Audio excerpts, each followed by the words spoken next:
Salam alaikum, salam alaikum, salam alaikum, an balima maliyɛnw. An b'aw fo k'aw barikada a balimakɛ ni aw denkɛ don Amarasi la Jules Chercheur. K'a ɲini aw fɛ nin vidéo in a ka partager kojugu. Bonne nouvelle bɛ yen, bonne nouvelle baden bɛ yen tuguni. Balimaw, victoire et gloire Fama, victoire et gloire Fama. Balimaw, terroristes y'u fara ɲɔgɔn kan bi ka regroupement kɛ u ye renfort bila ka bɔ dugu caman na armée y'u bɔrɔntɔ tuguni ANEFIS an bɛna an da don la o tɛmɛlen kɔ n balimaw digi bɛ ka kɛ terroriste sema mɔgɔw ka mɔgɔw la sema de b'a la sisan ko ka négociation entamé ko ka négociation kɛ n balimaw an tɛ don o négociation kɔnɔ an bɛna an da don la o tɛmɛlen tuguni i b'a ye k'a fɔ sini ko belebeleba dɔ de bɛna kɛ sini ko ba dɔ de bɛ ka kɛ sema bɛ ka nin tile fila a ta ko dɔ de bɛna kɛ sini Aguelok ani Tessalit an bɛ an da don o fana la o tɛmɛlen kɔ k'a fɔ tuguni an b'o don an ka titiri la an ka drone n'an ka avion u kana jɔ tuguni dɛ u ka sema terroriste sema mɔgɔw parce que nous attaquons nous dɛsɛra u bɛ boli ka taa Kidal u ka mobili tatɔ u k'u bombarder u ka mobili fɛn fɛn bɛ Kidal u k'a bɛɛ bombarder parce que Kidal o kan ka d'an ma le 30 novembre mais an tɛ se ka an bɛ niveau min na bi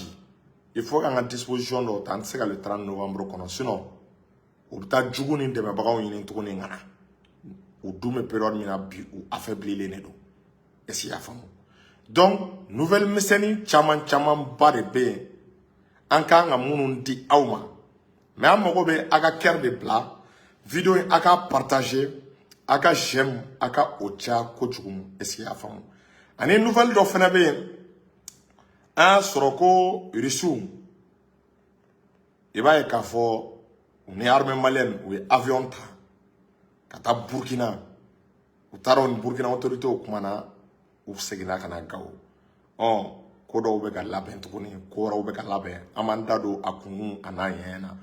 balimaw aw jigi kana tigɛ aw jigi kana kara an b'o la tuguni halisa an bɛ titiri de la an tulo bɛ dɔw la k'olu bɛ bɔ ko ka marché an b'an yɛrɛ ɲininka olu ta ye fasoko de ou bien jumɛn k'u bɛ bɔ ka marché an bɛ wagati min na an bɛna tila k'an da don situation na donc a ye vidéo partager a ye cœur bila a ye j'aime caya k'an ka Serifukɛ fo Cheikh Cherif Tiame Aidara kabako fura tigɛ ala ye Serifukɛ sɔn kabako fura la fura minnu n'a ka ɲi bana baden ma tension diabète furudimi yɛrɛdimi kɔdimi Serifukɛ ka numéro ye 75 64 10 10 75 64 10 10 n'i y'o o kɔngɔ i ni Serifukɛ bɛ ɲɔgɔn sɔrɔ k'an ka kutubu n'an ka waliw fo Cheikh Lasana Kanɛ belebele a bɛ Segu a tɛ taa a tɛ mɔgɔ ci ko o ko n'a gɛlɛyara Maliko la wuli bɛ kɛ k'a sɛgɛrɛ k'a denkɛ n'o ye Cheikh fitinin ye a ka foli o belebele bɛ yan est-ce que i y'a faamu ka s'a ka mɔgɔ d'a ma Abubakar Kamara a ka Cheikh Sogore est-ce que i y'a faamu ani Cɛkari ninnu u bɛɛ ka foli bɛ yan n balimaw donc ni partage cayara an bɛna don an ka situation na balimaw armée ni lahaw ta convoi de kun dalen don ANEFIS k'a bɛ tile damadɔ wa a yɛrɛ bɛɛ b'a kalama convoi in a ye Gao quitté k'i kunda pour ANEFIS parce que sini ko de bɛna kɛ ANEFIS sini ANEFIS o kan Tessalit kan Aguelok kan balimaw nin bɛɛ bɛna di armée malienne ma sini olu ni Kidal cɛla o tɔ ye pango kelen ani wawawa 60 km pango kelen ani ɲɛ wawa 60 km o de bɛ Mali armée ni Kidal cɛ balimaw kunu état major ye communiqué dɔ kɛ yana nga do bi kunnafoni minnu kɛra en balimaw ja sema dɛsɛra ja terroriste u dɛsɛra armée progressé tɔla ANEFIS kunu u ye mun de kɛ u taara de ka dingɛ tigɛ quoi ka dingɛ tigɛ kabiri première guerre mondiale ani deuxième guerre mondiale a bɛ fɔ minnu ma tranché f'i b'a ye k'a fɔ cɛw u bɛ dingɛ tigɛ k'u da kɔnɔ jugu natɔ pour que u ka balu la balimaw u taara o dingɛ baden de tigɛ k'a da armée ye a bɛ fɔ de ma ko rideau défensif o kɔrɔ ye k'u tɛ se ka attaque kɛ tuguni k'u tɛ se ka kɛlɛ kɛ quoi o kɔrɔ ye k'u tɛ se ka bin Mali armée kan mais o bugu yɛrɛ lakana de o kɔrɔ ye u ka force de frappe a banna quoi o kɔrɔ ye k'u dɛsɛra o kɔrɔ ye k'u ka kɛlɛkɛminɛnw tiɲɛna o kɔrɔ ye k'a fɔ k'u dɔnko banna ko renfort tɛ u bolo tuguni u tun bɛ ka rideau défensif de kɛ ka dingɛ tigɛ n'u ye dingɛ tigɛ u bɛ cɛw d'a kɔnɔ u bɛ explosifs d'a kɔnɔ est-ce que i y'a faamu pour que armée malienne en même temps o dingɛ ninnu n'u y'a tigɛ u bɛ fɛn dɔ wele ko dan de dragon u b'o kɛ pour que an ka char n'an ka blindés olu kana se ka pan dingɛ in kɔnɔ u ka bi dingɛ in kɔnɔna la ka armée lasumaya balimaw an ka drones de ye u ye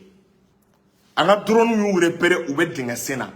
an ka drones ye dingɛ ninnu bɛɛ repérer sufɛla fɛ an ka drones y'a ye minnu tun bɛ ka dingɛ sen n balimaw drones ye caman kaburu sen a sen fɛ dɛ i bɛ dingɛ min sen su bɛ don a kɔnɔ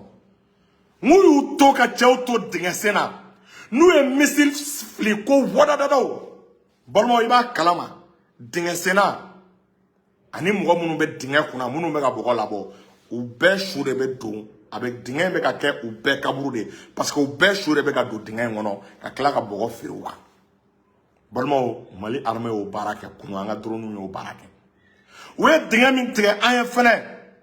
an ka drones bɛ kule kabiri sanfɛ alerte alerte danger danger drones y'a yira an ka troupes progresser tɔ la ko dingɛ tigɛlen bɛ n'aw ko k'a bɛ yɛlɛ nin kan parce que o ye dingɛ min tigɛ i b'a ye k'a fɔ u ye bin ni kalakala de d'a kan i t'a dɔn quoi donc i bɛna dɔrɔn i bɛ coro a kɔnɔ n'i coronna a kɔnɔ i b'a ye a bɛ armée lasumaya a bɛ armée ka progression ralenti o la i b'a ye juguw bɛ girin ka bɔ ka kisɛci daminɛ parce que a ka mobili minnu mana bi a b'a fɔ k'a k'olu labɔ donc o temps kɔnɔ vous êtes vulnérable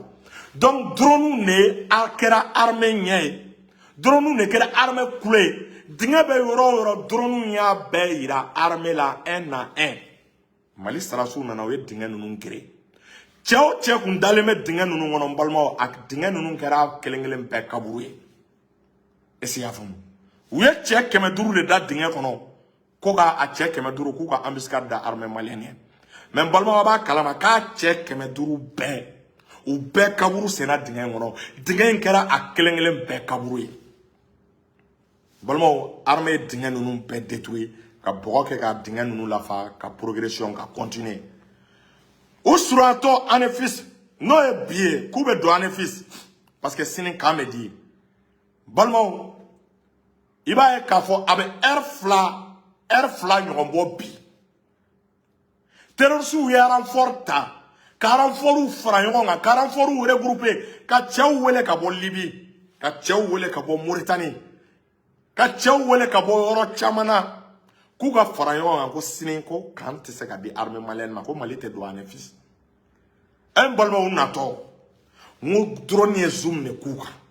drone ye gros plan de kɛ k'u ta gros plan na k'u ka colonne natɔ ye à peu près plus de 100 véhicules o de tun bɛ k'i kunda Mali armée kan n balimaw a b'a dɔn k'a fɔ armée ye kabako de kɛ u ka 100 véhicules min natɔ k'u bɛna armée attaquer parce que a b'u kɔnɔ k'an coronna dingɛ ninnu kɔnɔ quoi olu ye dingɛ min da a b'u kɔnɔ k'an coronn'o kɔnɔ quoi u t'o information kalama quoi armée ma u bɔ fili la armée y'a to u ka gɛrɛ olu yɛrɛ caman tilala ka balan dingɛ ninnu na donc o de senfɛ drone ye gros plan de kɛ troupew natɔ ka gros plan kɛ k'u bɛɛ zoomer 100 véhicules u bɛ ɲɔgɔn kɔ ka na balimaw n ko drone y'u ciblé wadadada wadawadaw balimaw n bɛ min f'i ye drone kɛlen k'a dadadadadaw kun i b'a dɔn u girinna ka convoi tila de sur place Mali armée ye mobili 30 bɔ baara la u tilala ka convoi yɛrɛ kɛ u ye convoi yɛrɛ kɛ parce que n'u ma bɔ ɲɔgɔn kan dɔrɔn drone minnu bɛ sanfɛ u b'u bɛɛ détruire k'u ban u girinna k'u séparer de k'u bɛ encercler tuguni u ye mobiliw bɔ ɲɔgɔn kan ka mobiliw est-ce que i y'a faamu ka mobiliw kɛ i ko rond k'u bɛ armée encercler balimaw o de senfɛ a bɛ fɔ min ma les hélicoptères d'attaque Mi-34 ani Mi-24P olu rentrera en danse balimaw hélicoptère Super Tucano k'u kun bɛ ka mobiliw gɛn ni kelen kelen ni un à un u kun bɛ ka mobiliw gɛn ni kelen kelen ni combat daminɛla heure kelen drone ye u désorganiser k'u yɛrɛkɛlen hélicoptère ye pourchasseli daminɛ il y avait plus de 15 hélicoptères dans le ciel à ANEFIS est-ce qu'il y a faamu il y avait plus de est-ce qu'il y a faamu 5 Super Tucano balma il va avion ou te tirer le coup flaque cible ka faut avion me yoro bousculer cible ou non fait ou pas yoro bousculer cible ou non fait ni ma faut ko a tourner kan jigi do ma faut ay non tourner ma ne ma fait jigi folo anga pilote ku hélicoptère ou mobile au sud un nous kuna mina wadadadaw nous kuna mina ou be mitraille ke ka wobula nous kuna mina ou be bomb suko ku budum ou be péter ki da duguma balma ko terroriste goshira ku goshi wallahi iba kalama balma oni mobile kebe min nana oni mobile tanduru de bolla ka do kidal mobile tanduru sur 100 véhicules on est 15 véhicules le bolla ka do kidal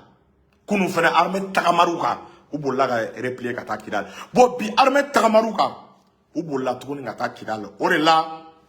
ni yoro la ne be se ka min fo Mali armée si ça en sera oro do ma ay ni partager armée terroristes ni Mali armée ou bunte ou be bolla ka ta kidal parce que ou ka base ou nous ka banabagato ou be ka ta ou be ka chou donner ka ta maintenant le moment est venu on a drone ou pourchasser sur le territoire de Kidal. Nous voilà parce que on a tandouma